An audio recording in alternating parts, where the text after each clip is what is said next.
Just as a quick reminder, if you'd like to help the channel grow, don't forget to hit subscribe and that little bell so that you get notifications. I know things like this are annoying, but it really does help. Thanks!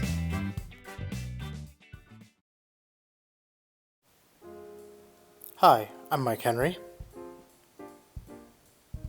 and this is my Procreate 5 demo for the piece I call Metal on the Weekend. This piece started as a random meeting sketch. I just sketched this girl that you see here and thought it'd be fun to do, and eventually took it into a full piece. But instead of limiting it to a headshot, I at least wanted to bring a little bit more to it. So we start, here's the final piece, but then we quickly transition to bringing in the sketch and then adding on to it from there. So first I just want to get the body type down and then start layering on the shapes around it. There's been a lot of requests for me to do a sort of character design video where I'm talking about proportions. That is coming very, very soon, so look forward to that. Even though I wouldn't call myself an expert by any means, we're going to try and do something around that. But you can see that in the way that I sort of extend this character is I have somewhat of an interesting headshot, and so from there it was like lay down the foundations of her basic anatomy to continue the sketch on, and then start layering on the costuming. I already gave her the spiked collar, and so the spiked collar and the pentagram earring, and it was like, okay, let's make her a metalhead. So you can see we're starting with the flats process. I'm using the turpentine brush that I created for 2020. It's linked down below in the description. In fact, any brush I use in this piece is linked down below in that brush pack. So hope you check that out and you dig it. When you saw that black background there, that was just because her skin and the background had almost no contrast between them. So in order for me to double check any kind of spots, like any gaps where I hadn't painted it in, I just converted the background to black so that I could see those spots. Now we're putting in the hair. You can see in the layers, I basically got 3 layers for her hair. I have the layer that is her back pigtail, and then her like fore pigtail, including the back of her head, and then her bangs are on another layer. In fact, I think the bangs are the topmost layer of the entire thing. So we're going for a specific vibe here. We've got this blonde metalhead gothy kind of chick, and then we've got this yellowy blue background, and then we're going to be putting even a little bit of yellow tinting on the entire thing at the end. So there's definitely this kind of slightly aged look. I wasn't specifically going for this being like an old photo or trying to, I don't know, capture an era, but it does have a little bit of an aged era vibe to it, I guess, though that's not explicitly what I was going for. Speaking of layers, we will do a very brief Procreate deep dive at the end of this, where I just go in and show the layers in the Procreate file and kind of how it's set up, just to make sure that that's really clear on this one. So we flatted the hair and the skin, and then we're moving into the eyes. We've got the white part of the eyes, we've got the iris, and then we've got the eyelashes. As the piece goes on, you'll see we eventually put on the dark makeup around the eyes, the black lipstick, and the sort of white, like her foundation is a little lighter than her actual skin, kind of vibe. That's what ends up coming in at the end there. Even though I know that I'm going to be putting makeup on this character eventually, I do want to layer in all of the skin variations so that I can make sure that if I decide to remove some or have some show through, that it's all there underneath. You'll also notice she has this little scar on her lip that I keep through till the end. It's really, really small and you can barely see it, but I just thought it added a little bit of character, so I wanted to make sure it stayed in there the whole time. So here we're just putting some red into the ears and then some red in the nose so that we can simulate the reddening in those areas on a person.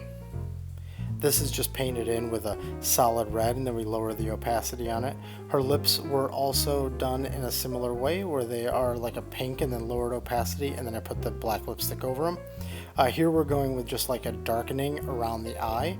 I was originally going to make her kind of more just like she didn't get enough sun, but then I lightened it a lot more, made it more natural looking, but then we'll still go back in and put the makeup on. Here I just really quickly draw a pentagram and then warp it into place so that it is the earring, so that it's proper like the earring for its perspective. Now we're doing the collar, the spiked collar, and the individual spikes. Now, one thing you may have noticed about the final piece that you don't see right now is her hand. I kind of have this like lazy, she's like throwing up these like lazy metal horns, and that comes in eventually, but I didn't actually have it in the original plan. But I felt like it could. I felt like it easily could have had something like that. And there wasn't much going on other than her just standing there, which for me personally is fine, but I know it makes for a slightly less interesting thing to look at. But I just kind of like characters, so I would have been cool with that. But I thought, okay, let's put in at least this hand gesture, because it really kind of goes with her vibe. She's not like throwing up the horns like in an aggressive way, or she's just like excited about something. She's just kind of like, yeah, metal. So, and I just kind of like that about her. She seems fun.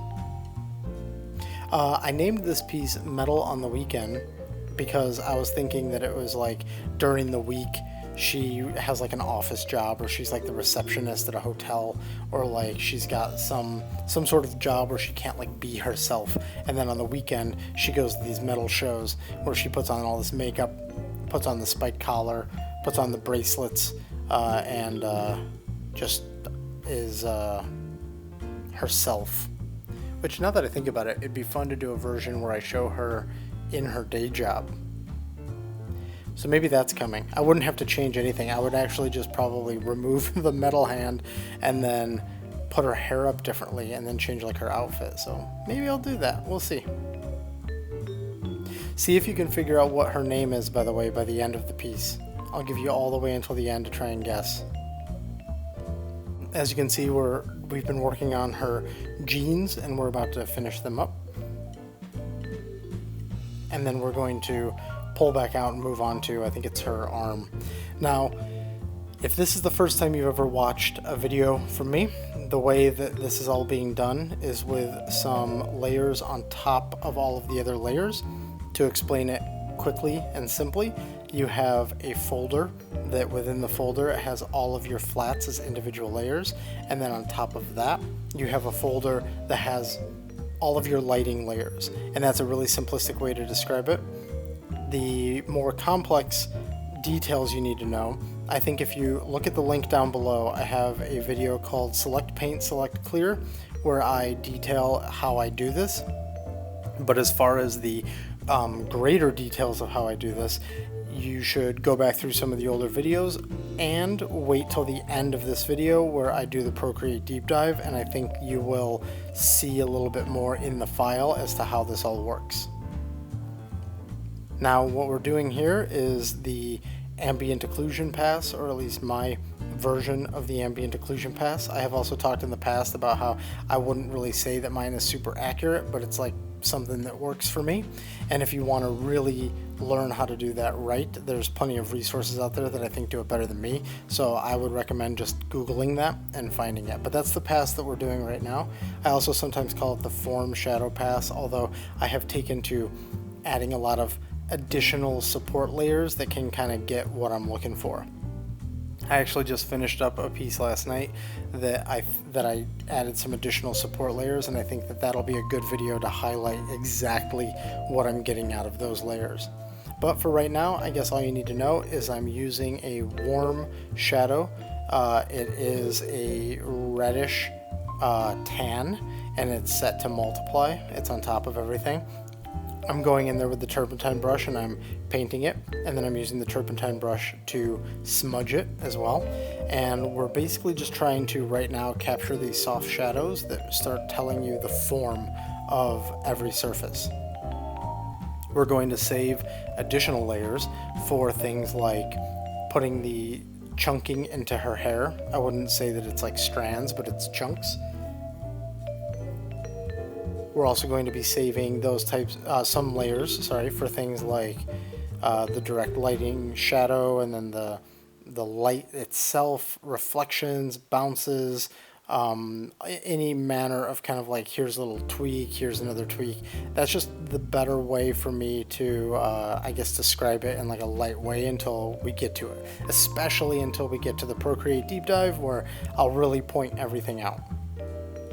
But watching this part of the video is good for just sort of seeing what I'm referencing, and then when we get to that part, you'll see exactly what I'm talking about. Okay, so now we're on to the face and head, which is where there's a lot of topology. So you're having to spend the majority of the time here.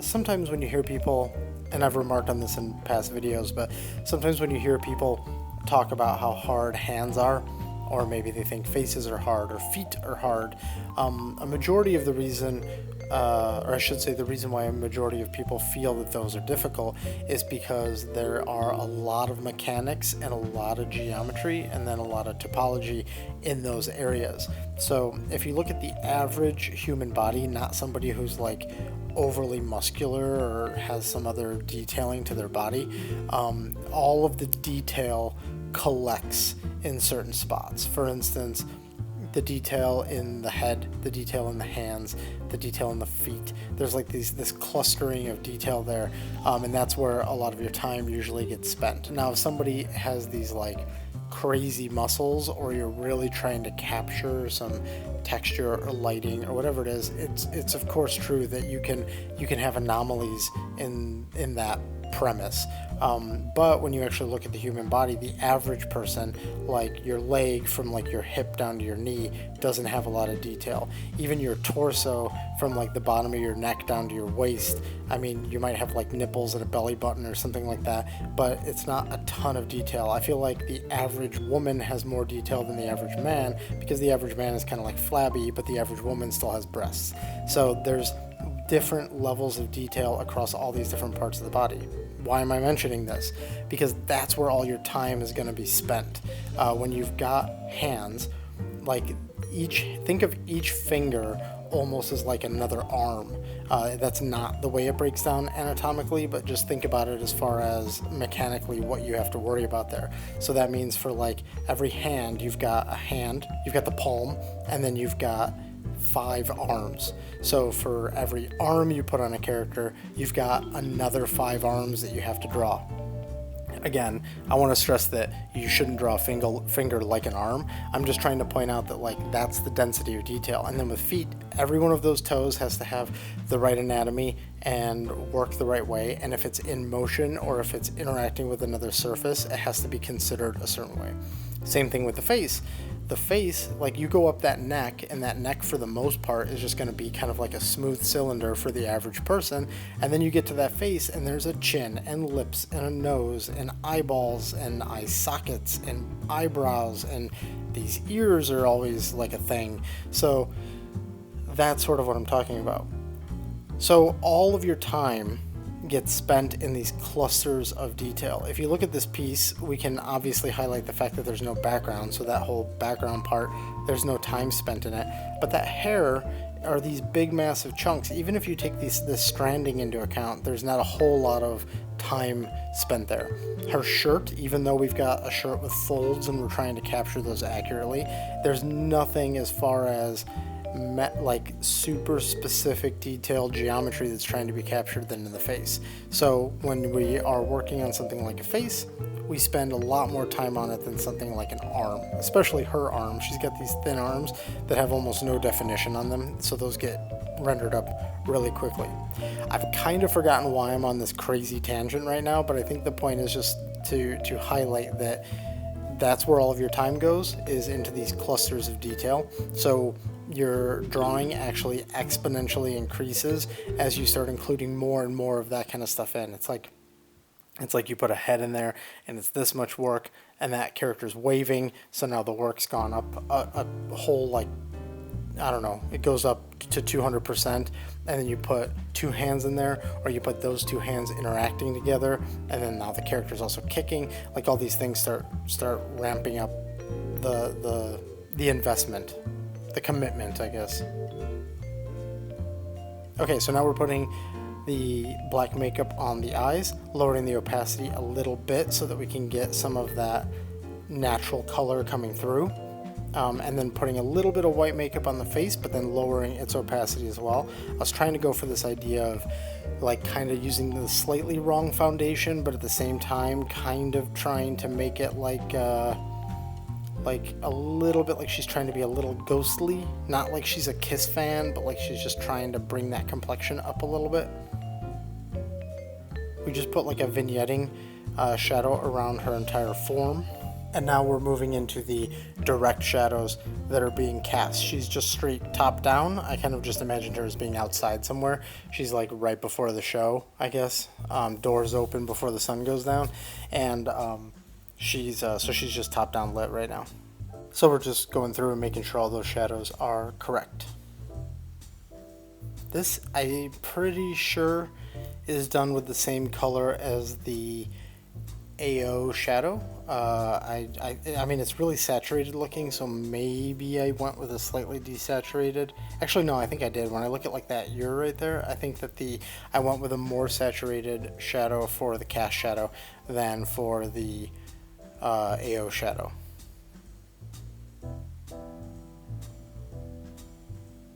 This part I've mentioned before is kind of like the freeing layer, because you do the flats and you're trying to be real precise about the flats, and then you do the AO and you're trying to really capture some of these forms. And AO stage for me is a little bit of Valley of Despair, and then when you start plugging in these shadows, and it's like, okay, I'm starting to see it come together.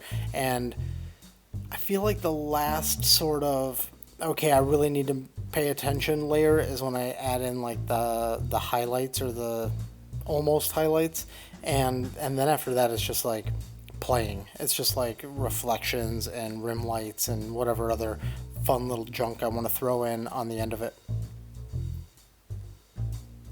You can see here we're putting the lighting in. Her lips just got lighting as well as some shine, which I think I take that down. I think I lower the opacity on that at some point, but so see that shadow underneath her nose? That'll then get lowered in opacity, and that is an example of the sort of like supporting layers that I'll put in just to make sure I'm getting some extra dimension out of things. Here we've got the highlights going in, or again, the not quite highlights. I guess it's just sort of the light going into her hair, and then another layer for the sort of brighter shine, that's all kind of like a turquoise, a whitish turquoise that's then had its opacity lowered, and then the second shine is just another application of that basically. Here we're adding a little bit of gradient in her hair, so it's a little darker at the tips than it is towards the top. You might have also noticed, I don't remember when it popped in, but in the local layers, in the flats, she's got little moles too. I made sure to give her that just because, as I've said before, we may not always be doing it to be photorealistic, but we're trying to sell textures and we're trying to sell materials, and so that just helps make the skin feel more alive. Even if you're not in there applying like a skin texture, it's kind of just a thing for your brain to know that that's happening. I put this Slayer logo in here, and then I wrote placeholder because I was like, I just want to see what it looks like with a metal shirt on, and then I was going to come up with something later, and then I ended up just liking the vibe of it, so I kept it the whole time.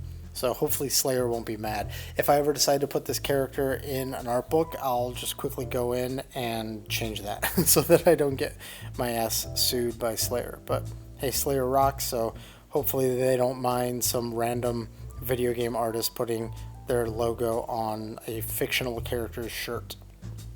You can see here now I'm blocking in the metal hand, so to speak. It's a mess, but you know, it's just in there to see if it's going to work, see if it'll work with the composition, and now we're firming it up. We're going through and making sure that it's all solid, and then we're also changing the silhouette of it to more or less try to match what I'll do with it when I'm actually modeling it out. What you just saw me do there was erase what would be her thumb and erase what would be her fingers, and then add the fingers back in. I'm sort of in my head calculating where that thumb would be and where the fingers need to be. I also shortened the fingers a little bit just to sort of say, okay, I think when I go in with the shadow layers, I can I can get this to work. I think this is the silhouette I need to get it to work. After this, what I'll start doing is I'll start a new set of shadows, shadow layers that I'm doing just until I complete them. So what I mean by that is I'll turn off all the shadow layers, which you can see I've already done. I'll turn on the AO shadow layer.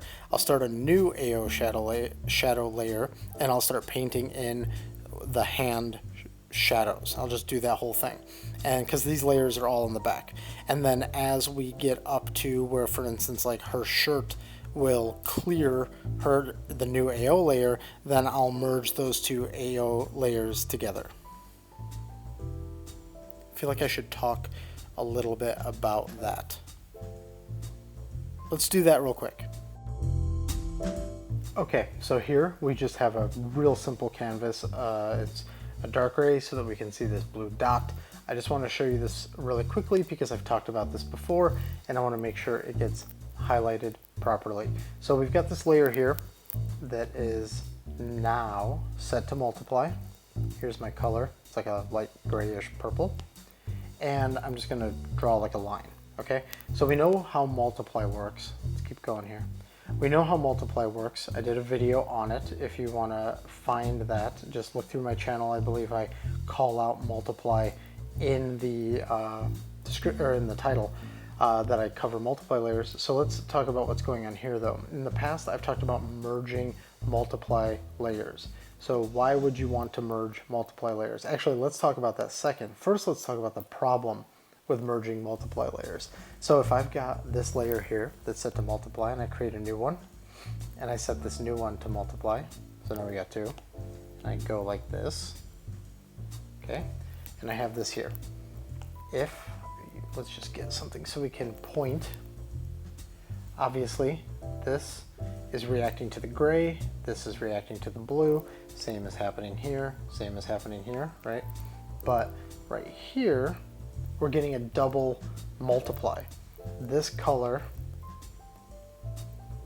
right here is multiplying on something that is multiplying what's underneath, right? So do we want this? Well, sometimes we might want that. I could think of some situations where we might want that. But what if we're doing an AO pass, like what I'm doing in this current piece, or what I have done in this current piece? So let's go to here, and just for the fun of it, let's pretend like we are going to do something like an AO. Let's just call it a shadow layer of some kind. So let's be really soft about it. We go like that, right? And then I say, oh, you know what? I actually want to get like a little extra detail in there, but I don't want to mess with this nice smooth circle that I currently have.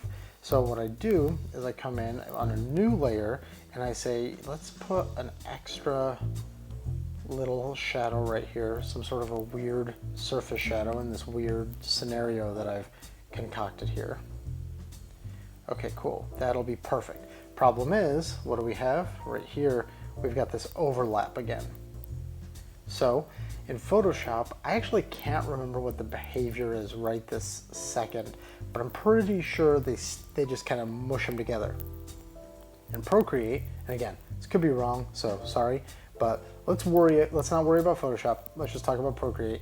If I merge these two together, this is what happens. You see, the visual hasn't changed at all, which I think for most people, this is exactly the behavior it should have. It shouldn't surprise you by suddenly changing the way that this looks. However, if we switch this to normal, you can see that what's happened here is it's multiplied on itself, and they've actually saved what that color is. This color is now that dark purple. So if I want to change this color for whatever reason, I am changing it with that shadow, that dark spot in there. Okay, now why would I have even wanted to do the previous thing? Why would I want to do that like little hook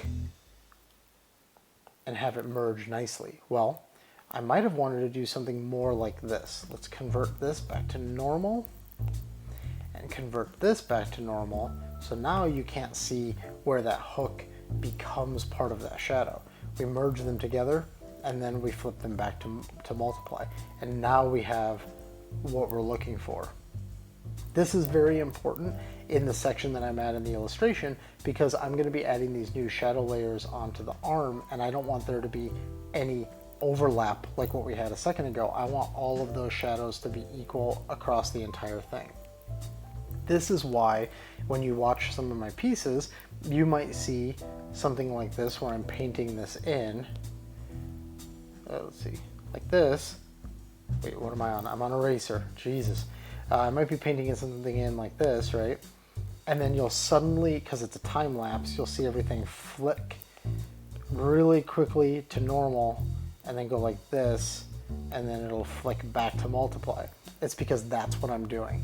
So in past videos where I've talked about converting things back to normal, merging them, and then flipping them back to multiply, this is the scenario that I'm talking about. We are trying to, let's clear this, we are trying to avoid specifically this overlap problem right there. So now here we are with that new hand. You can start seeing the AO getting painted in. You can also see that the AO is back on for the main figure. So as we paint in these hand details, like what you're seeing right there, which you can notice right there on the AO layer, I literally just drew them like the lines and then went in and started smudging them into the shape to try and capture that shape a little bit better.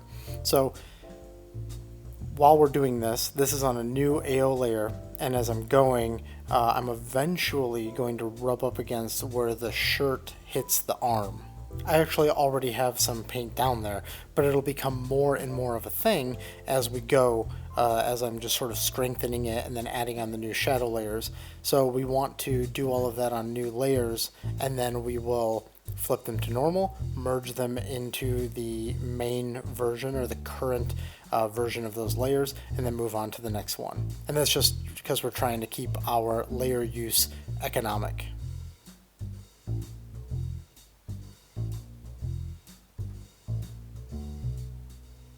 I believe too the bracelet, I think it shares some layers with the necklace, the spike collar. Now I can't confirm that entirely, because when we look at the file at the end, we're going to be looking at like an end game file, which probably has some concessions made where I've merged some things together that I normally might not have to merge together, but that meaning merge them together in the middle of the piece, and then towards the end when I'm like putting on all these extra layers and I'm running out of layers, I'm like, oh shit, and I start finding economic ways to do that. Here you can see I shortened the fingers and moved the hand a little bit, and now I need to adjust those blush layers. So when I'm doing these types of things where I'm having to go back in and kind of do like surgery on the piece, I turn everything off that's like an adjustment layer or a layer effect or a shadow or whatever it is, and then as time goes on, I'm flipping them back on and just going one by one like a checklist. Have I done this step? Have I done this step? Have I done this step? And now we're doing the little pyramids on the bracelet. You can also see we threw on some nail polish onto her fingers, little chips and scratches for, you know, consistency with the character, with what we're trying to kind of communicate with the character. You can see there some of those layers came on, and now we're on to the direct lighting layer, so we're getting that shadow cast at the bottom, as well as from the bracelet and from the little those little plastic bracelets, and emphasizing some of the shadows casting amongst the fingers to really push the dimension of those, of her left hand.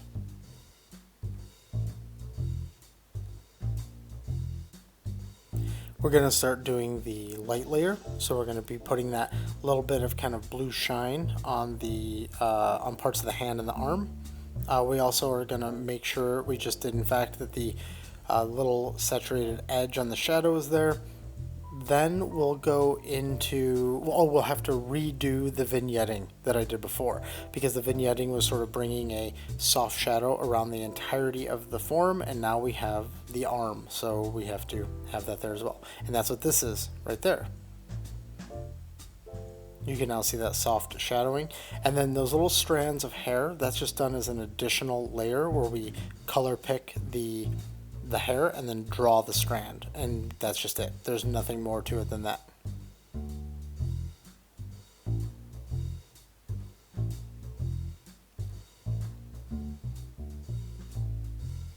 You can see here on her left hand, she's getting some extra support layers put in to push the geometry and depth of that hand. This is that phase where I'm looking across the piece and just saying, what are my opportunities here? I've got some bounce on the underside of the nose, on the underside of her upper lip.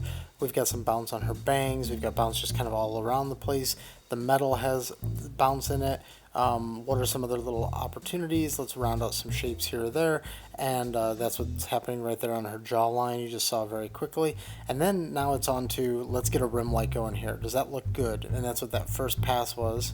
And now it's like, yeah, this looks really good actually. This really helps me sell the form of this character. So let's go ahead and do it. But let's make it slightly stylized. Let's go ahead and just use the fat pencil. Actually, this might have been done with the rough inks. And I'm painting it in as this yellow. And then I duplicate it and blur it so that I can get this bloom effect happening. And now that we've got the rim light in there, we have our full picture of what our lighting is, and we're just going through and tweaking little things. Like right there you saw I made her lips a little lighter. Really what I did was I lowered the opacity on the black lipstick so that her natural color was showing through a little more, just to give it a little bit of a sitting in a gray world instead of a black world, because it makes things have a little bit more dimension, because it's going to pick up the value changes in that multiply layer a little bit better.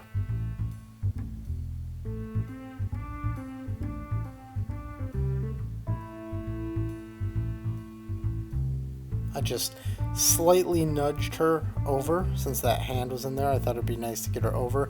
Now we're putting some atmospherics just to push that hand back a little bit. You'll also see that tweaked quite a bit, but it's on her hand and it's on the hair in the background so that we can try and push some depth here.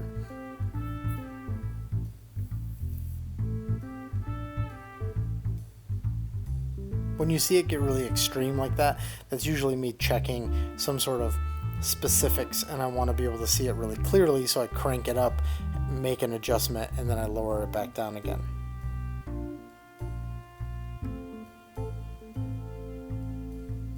And this has to now be a series of super minor changes. I'm staring at the video trying to figure out what I'm adjusting there, and it's like nothing.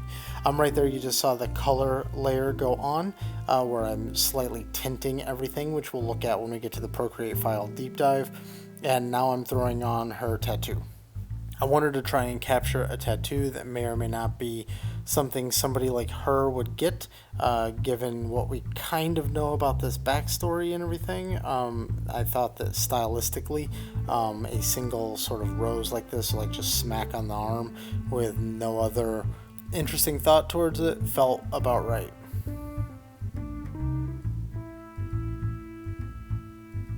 So just throwing in a couple of last minute lighting tweaks, and in a second we're going to be locking in on the final thing.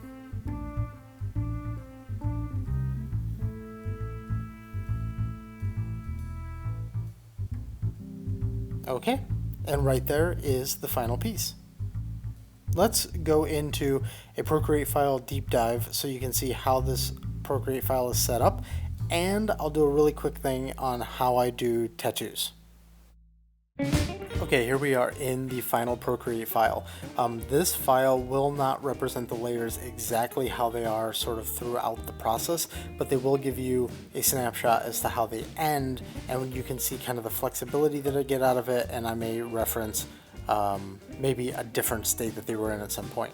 The very first thing that I want to highlight is the noise layer. There is a noise layer on this. It's not super evident when you're on something like Instagram, but it is definitely there providing some texture. I think that the noise in Procreate is pretty good, but it's a little bit too fine. So I'll show you how I do a noise layer really quickly in a second. First, you'll notice there is a color layer on top of everything. Let's turn that off. Boink. Now you probably didn't even know that that really changed anything, but it really does. It's just subtle. it gives a little bit of warmth to basically everything. Now if I crank this up, see it's only at 3%. I know there's going to be somebody out there saying that's not worth it, but it is worth it. If I crank this all the way up, this is what it does with it. So you can see as I'm bringing this down, we go from like really like ridiculously vintage, not in the right era, to hey, that kind of looks like a dated 70s photo, to oh, that feels a little bit more 80s now. And we bring it into something where we're just kind of hinting at that vibe, but we're not trying to land on it exactly. Here is the noise layer. Let's turn that off. You can see obviously it's off, the texture is gone.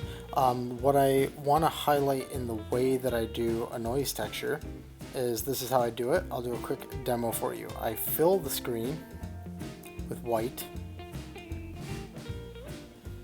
then I tap on the little wand and I go to noise and I just crank it up to something moderate like that. However, I think the noise is a little bit too fine for what I'm looking for. So my next step is I size it up, although I would probably convert it to a multiply first, but I size it up to something more like that, where we're getting these fatter pixels, and then switch to multiply, and then lower its opacity down to where I feel like it's providing texture, but it's not getting in the way and making it feel too noisy overall. The sizing of it is going to be completely to taste to get the kind of noise you're looking for. I mean, you can turn this up, you can size this up to where it gets like really heavy and you're going for like a completely different look entirely. But just have fun with it, do something cool with it. Now let's turn this down and then turn it off. We have this light layer at the top. Let's turn that off for now. That's just for fun anyways. Now let's turn off this first folder. What do we get when we turn this off? We lose a lot of our lighting support. The next layer, we lose some of our broader shadow vignetting techniques. The next folder, we lose basically all the light. And the next folder, we lose not all of the shadows, but all of the supporting shadows. And then the last folder, we lose basically all the shadows and we're down to our flats. The flats aren't really worth looking at. I'll open them up really quickly. You can see here, this is the structure of how they are set up. In fact, they are largely merged. You've got like the button gets merged into the jeans along with the stitching and a couple little things here and there, but you can see that like the gradient on the hair is still there, which meant I wasn't desperate for layers at any point. Okay, let's turn on these shadows. So the first folder, which is, by the way, is a folder within a folder, as you can see here. The first folder has the AO shadows, which is set to multiply at 100%, but it is definitely the desaturated shadow that I was talking about. Then you've got the direct light shadow next. These are the two main shadows that give us our structure, and then from there we're just kind of playing. Let's turn on the supporting shadows. So you can see there's a bunch of stuff hanging out in this folder. We've got this. I'm going to toggle this on and off. You can see that extra bit of AO underneath the shirt, as well as some extra AO on the shirt from the hair. I'm going to keep flicking it on and off, as well as some extra AO underneath her jawline and underneath her bangs. Then we've got this layer, which is adding some extra structure to like her arm and her hair. And her nose, the underside of her nose, and a little lip it looks like as well. And then we've got the hot outline on the shadows. Then we've got the hair. This is so that I can just keep those two things separate. I can color the massive volumes of her hair, and then I can go in and I can create the additional strands or chunking of her hair. Then this is like broad adjustments. This is just like, it's a really low opacity, 16%. This is just to add a little bit more rounding of some things. You can see it especially here on her hand. By the way, since we're zoomed in, you can also see the deterioration of her fingernail polish. Just trying to keep with the character. Then we've got the light. So if we open up the light layers, we've got the bounces and the main light. So this is the main light, which is that color.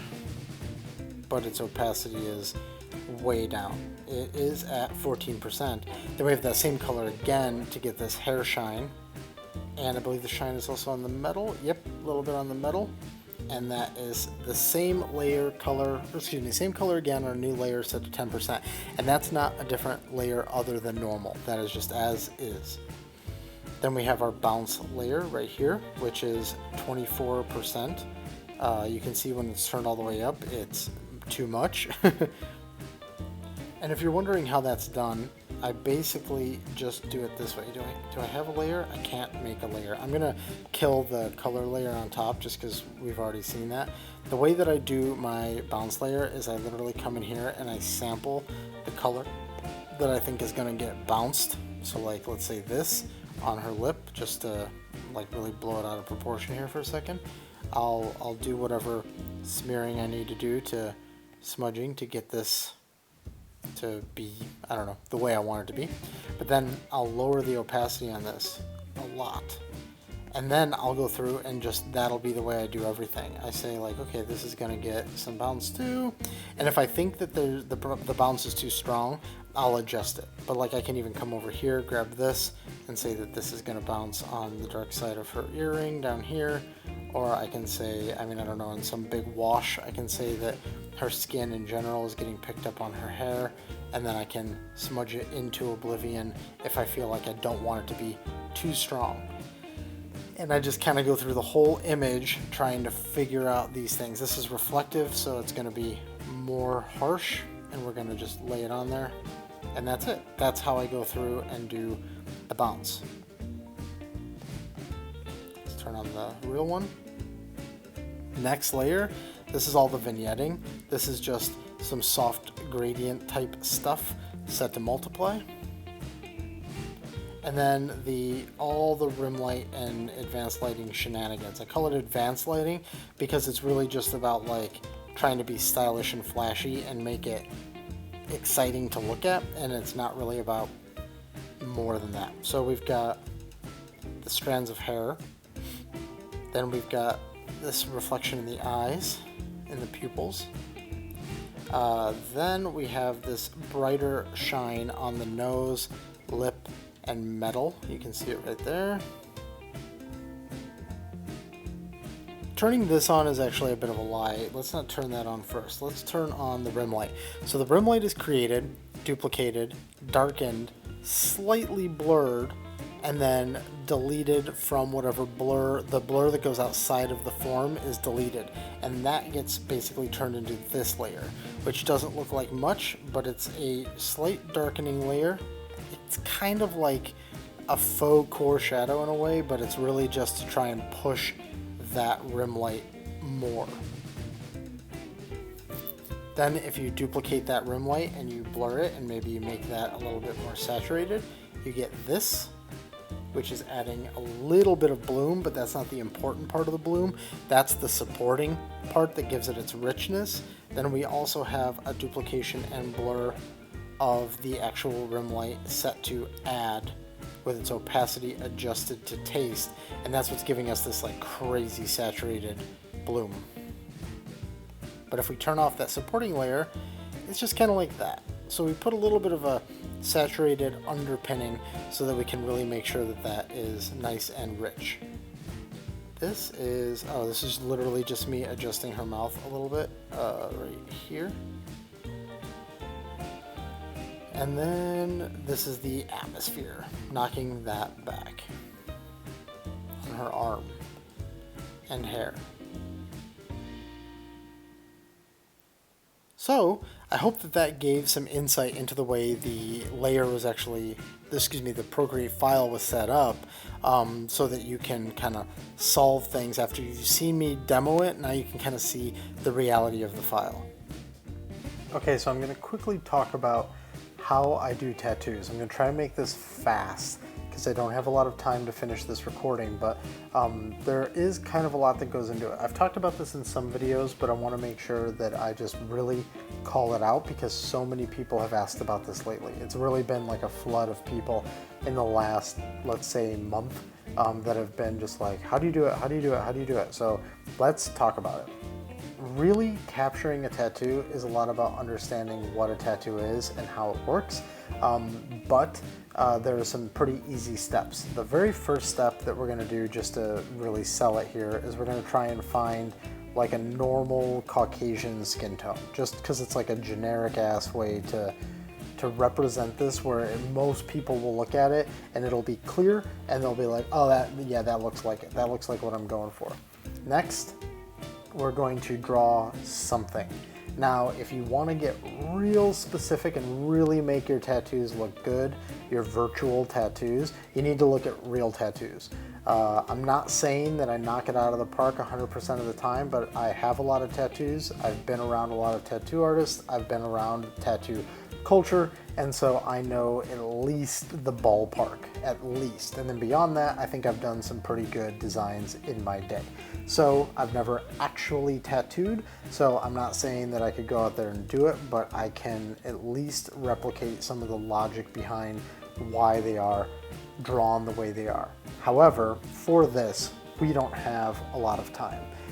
We need to do something that feels like a tattoo. I am going to make this as simplistic as possible. We're gonna do an eyeball. Like really, that's all we're gonna do. We're gonna do an eyeball. Now, something that you're not gonna get usually in a tattoo is this type of line variation. You do technically get some, but it's not like this type of a thing. Like you're normally not gonna get that.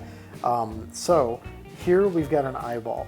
You got to look at Tattoo Reference to understand some of this, but let's go ahead and color it in. Now let's pretend that we're going for a simple tattoo style, because keep in mind the tattoo look and feel is going to be dependent on your character and what you think your character would get, and the style, and was it a good tattoo? Was it a bad tattoo? Like, how did they actually decide they were going to get this tattoo?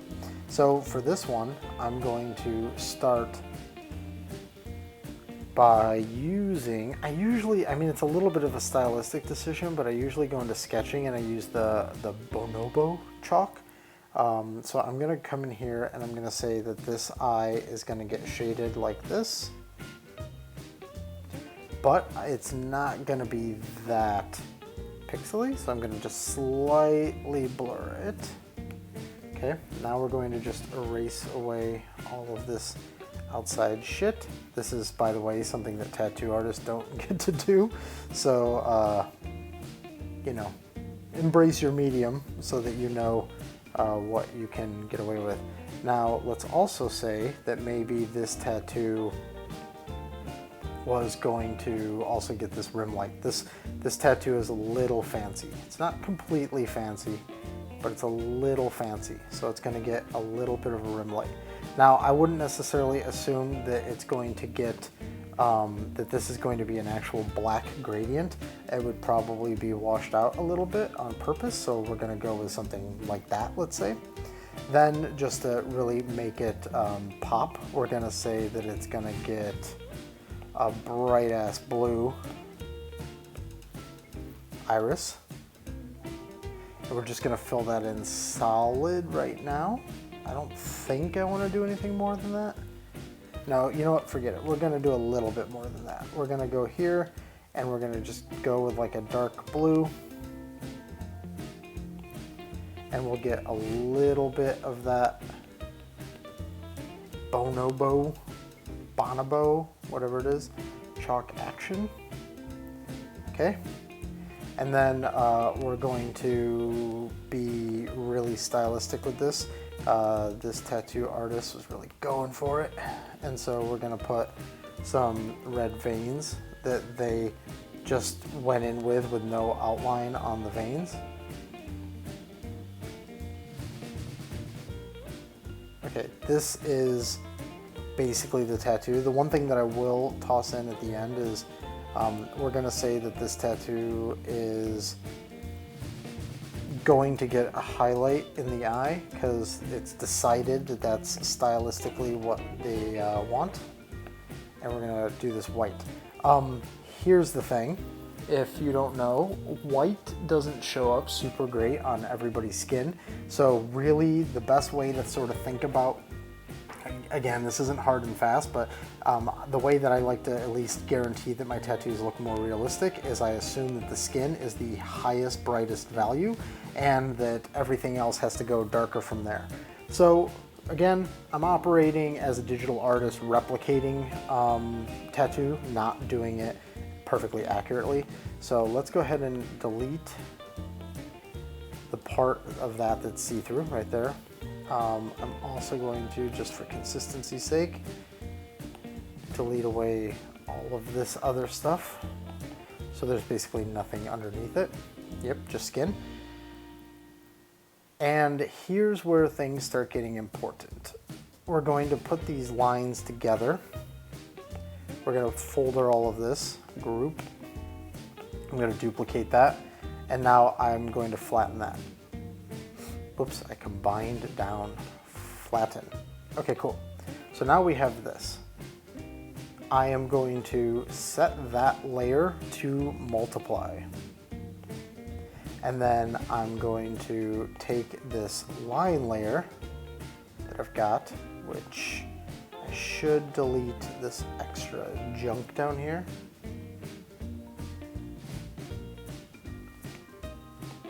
Let's select that and just make sure the red's not overlapping it right now.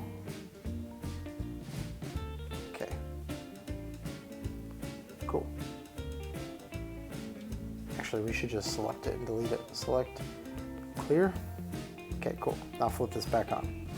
Now we will lower the opacity on the fill just a little bit, depending on how aged the tattoo is. And then we're going to duplicate our lines and blur the duplication to about like that. Enough where it looks kind of like it's almost like it's bleeding, but it's not totally. And then we're going to lower the opacity on the main lines and the blurred lines until it feels right. Let's call it something like that. Okay, maybe even a little more. Let's lower the opacity just a little bit more and lower this opacity just a little bit more. Okay, so this is a tattoo that has been aged a little bit. It's not too bad, but what makes this work as a style, as it looks like a stylized tattoo on somebody's skin, is that it is properly faded. The colors are multiply, which have then been lowered in opacity, and that will also give you something that feels kind of accurate. Oh, I should also slightly blur the color. Just a little bit. Something like that. Okay. And then, but the thing is, the thing that really sells this as a tattoo is how everything else is going to affect it. So let's say that this is on a, here, let's go like this. Let's say that this is on somebody's arm. So we're just going to put black around the parts that, this is the part that defines that that's an arm, I guess you could say. Oof, that's horrible looking, but we're going with it. Okay. Now, what makes this tattoo really truly work? Let's throw all the tattoo into a bucket. There we go. It's actually the lighting layers that do a ton of work for this. Let's put this all the way on top. Perfect. Now we're ready to rock.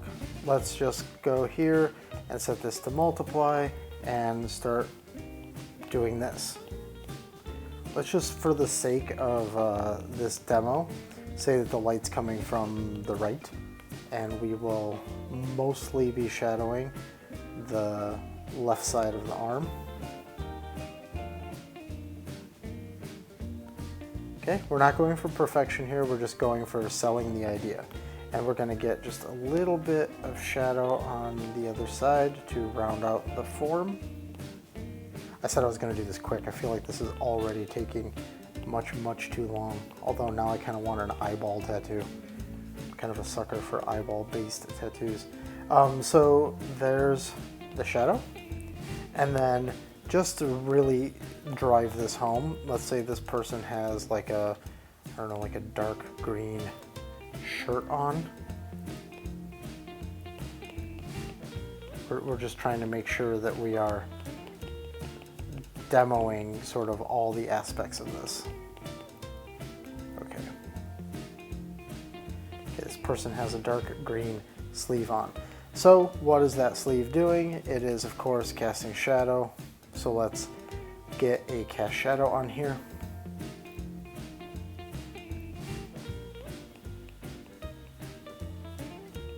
Okay.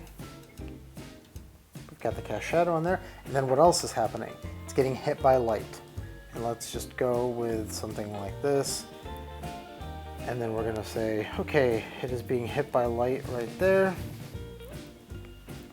I'm gonna cheat and just blur this and lower its opacity, and then select the shadow and delete away the light, clear. Let's see, let's desaturate this just a touch. There we go. Okay, there are more things that we can do, absolutely, to make this look like a proper tattoo. In fact, I'm gonna quickly take this and flatten it. Oof, I knew it was gonna do something weird. Okay, let's not do that. But anyways, the point is, what we've done is we've set these multiply layers. Since multiply is reactive to the layers below it, it's going to properly darken the ink where the ink would be darkened because it is in a darker environment. Same thing with the way this sort of soft gradient, almost AO thing is creating a similar thing. In fact, we should have also created a little bit of AO kind of here, which would also be impacting everything a little bit. Okay. But when we do the lighting layer, this one right here, boom, boom, it's not set to multiply or overlay or anything. In fact, if you set this to overlay, it actually kind of ruins the effect a little bit because where the light is hitting the black, it doesn't get like overcome. If you have a tattoo, look at it in the light and look at how light hits it. The light basically sheens on top of your skin over the top of a tattoo, which means that it completely washes it out. In fact, I've noticed sometimes when I drive, the tattoo's on top of my hands, if the sunlight hits it just right, it doesn't even look like I have a tattoo. It completely destroys it. So you want light to always be devouring the tattoo and shadow to always be darkening the tattoo. If this is not the easiest way to do this, but if we were going to move this tattoo over here and say that it was on the edge of the arm, which it would be way more distorted than it actually is, but let's just say, and you were to have something like a rim light, you would want to go in with a really strong rim light and do something like this. And then like duplicate it and blur it, and maybe then lower its opacity like just a little bit. And even though this is really cartoonish and extreme, this shows you how that light would just stomp all over that tattoo and it would actually sell its realism quite a bit. So I know that was super swift and not super well planned, but I hope that it gives you a little bit of a vibe. It's about fading the tattoo properly. In fact, it could probably go even more. And fading this a little bit more. It's about fading the tattoo properly, getting the lighting on it so that the shadows are darkening it and the light is suppressing it.